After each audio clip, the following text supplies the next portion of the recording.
Hi hello అండి, అందరికీ నమస్కారం అండి. ఫ్రెండ్స్, ఇప్పుడిప్పుడే ఒక ముఖ్యమైన అప్డేట్ న్యూస్ అయితే రావడం జరిగింది. అది కూడా క్రిస్మస్ మరియు సంక్రాంతి సందర్భంగా ఎన్నో బహుమతులు అందిస్తున్న ఏపీ ప్రభుత్వం అంటూ ఒక లేటెస్ట్ అప్డేట్ న్యూస్ అయితే రావడం జరిగింది. అయితే ఈ బహుమతులు ఏంటి, ఎప్పటి నుండి అందిస్తారనేది మనం ఈ వీడియోలో తెలుసుకుందాం. వీడియో ఎక్కడ స్కిప్ చేయకుండా చూసినట్లయితే అప్పుడే మనకు కంప్లీట్ ఇన్ఫర్మేషన్ అనేది తెలుస్తుంది. ఇక లేట్ చేయకుండా వివరాల్లోకి వెళ్దాం. ఫ్రెండ్స్ నాదొక చిన్న రిక్వెస్ట్ ఫ్రెండ్స్, ఇప్పటి వరకు మన ఛానల్ అయితే సబ్స్క్రైబ్ అయితే చేసుకున్న వారు దయచేసి సబ్స్క్రైబ్ అయితే చేసుకోండి. ఎందుకంటే ఇలాంటి ముఖ్యమైన అప్డేట్స్ ఎప్పటికప్పుడు మీకు తెలియపరచడం జరుగుతుంది. ముఖ్యంగా వీడియో నచ్చితే లైక్ చేయండి ఫ్రెండ్స్. లైక్ చేయడం ద్వారా ఇన్ఫర్మేషన్ అనేది ఎంతోమందికి రీచ్ అవ్వడం జరుగుతుంది. ఇక లేట్ చేయకుండా పూర్తి వివరాల్లోకి వెళ్ళిపోదాం.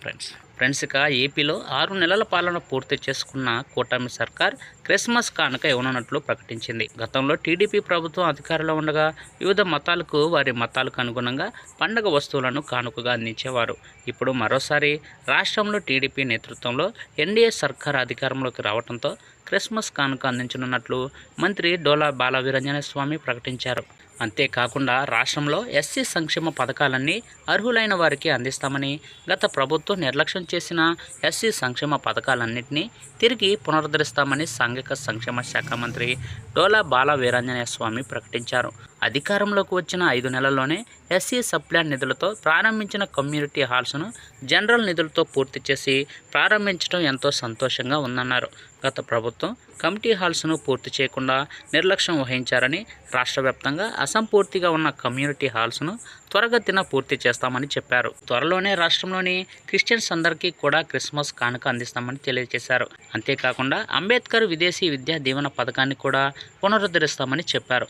రాష్ట్రంలో 340 కోట్లతో నూతన ప్రభుత్వ సంక్షేమ వసతి గృహాలను నిర్మిస్తామని, అలాగే ఎస్సీ కార్పొరేషన్ ద్వారా డిసెంబర్-జనవరి నెలలోనే రుణాలు అందిస్తామని తెలిపారు. గత ప్రభుత్వం ఎస్సీ కార్పొరేషన్ని 3 ముక్కలు చేసి నిధులు అందనివ్వకుండా నిర్లక్ష్యం చేసిందని, తాము మాత్రం లీడ్ క్యాప్కు నిధులు అందించి రుణాలు అందిస్తామని చెప్పారు.